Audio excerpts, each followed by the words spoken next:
On vous parle d'un blocus historique, d'une pression maximale sur l'Iran. Mais en réalité, des dizaines de pétroliers continuent de passer. Oui, malgré les sanctions, malgré la 5e flotte américaine, malgré les annonces politiques, le pétrole iranien circule. Et les chiffres qui viennent de sortir sont explosifs. Ils remettent totalement en question le récit officiel. Alors, est-ce que le blocus américain est en train d'échouer sous nos yeux?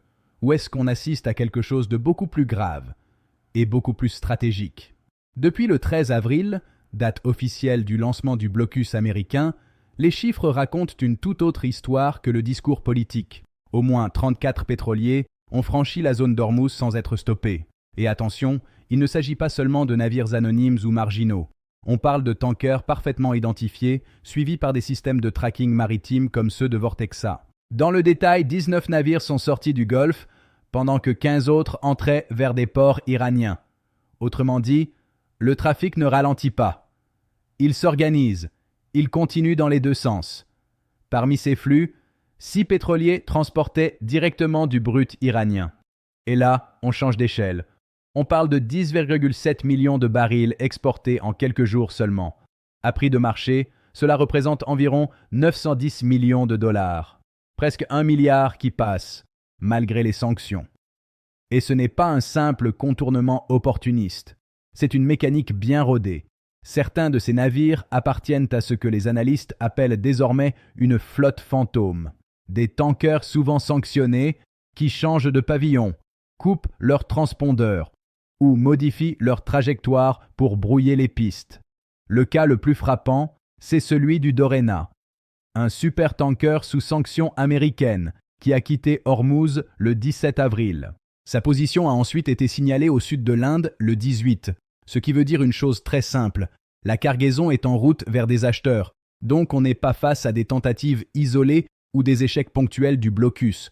On est face à un flux continu, structuré, presque industriel. Et c'est là que ça devient critique, parce que si ces volumes passent aujourd'hui, rien n'indique que le phénomène va ralentir demain. Et c'est là que le contraste devient frappant. D'un côté, un discours politique extrêmement affirmatif. Donald Trump parle d'un succès énorme, d'un blocus qui étouffe l'économie iranienne, qui prive Téhéran de ressources vitales. Un narratif clair, simple, puissant.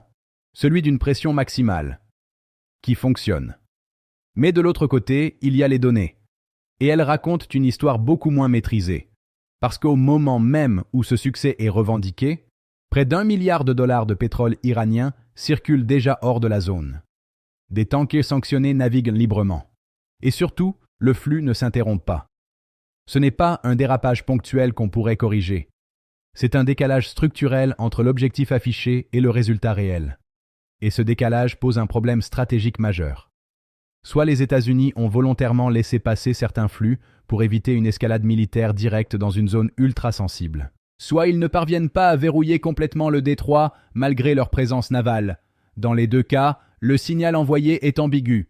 Pour les Alliés, cela fragilise la crédibilité du dispositif. Pour les marchés, cela crée de l'incertitude. Et pour l'Iran, cela ouvre un espace d'action. Car chaque cargaison qui passe devient un message. Un message économique, bien sûr, mais aussi un message politique. Celui d'un pays sous sanction, qui continue malgré tout à exporter. Et derrière ça, une question beaucoup plus dérangeante commence à émerger. Est-ce que ce type de blocus est encore réellement efficace face à des stratégies de contournement de plus en plus sophistiquées? Ou est-ce qu'on est en train d'assister à une forme d'érosion du contrôle occidental sur les flux énergétiques mondiaux? C'est ici que le sujet devient encore plus sensible. Le détroit d'Ormuz, ce n'est pas juste un passage maritime parmi d'autres. C'est le point de transit d'une part massive du pétrole mondial.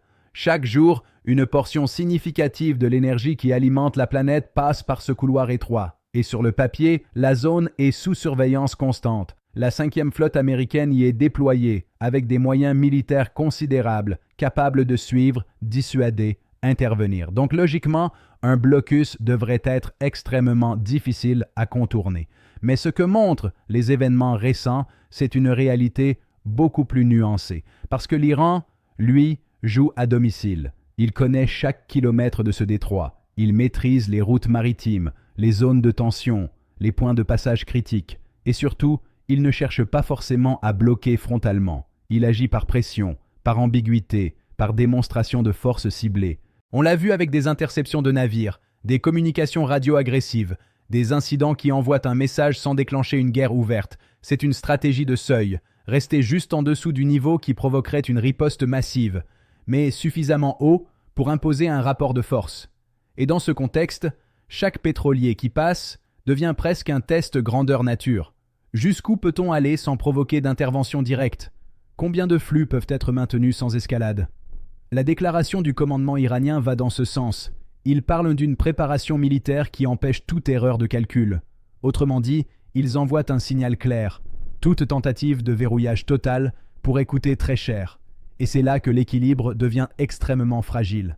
Parce que les États-Unis ont la capacité militaire de durcir le blocus. Mais le faire, c'est prendre le risque d'un affrontement direct dans une zone où les conséquences seraient immédiates et mondiales. Résultat, on se retrouve dans une situation paradoxale. Une présence militaire massive, mais une marge d'action contrainte, un blocus annoncé, mais difficile à imposer totalement. Et au milieu de tout ça, un détroit qui reste ouvert, sous tension permanente. À ce stade, on n'est plus simplement dans un bras de fer régional. Les répercussions commencent déjà à se diffuser à l'échelle mondiale. Parce que quand un point aussi stratégique qu'Ormuz devient instable, tout le système énergétique est sous pression. Première conséquence immédiate, les marchés.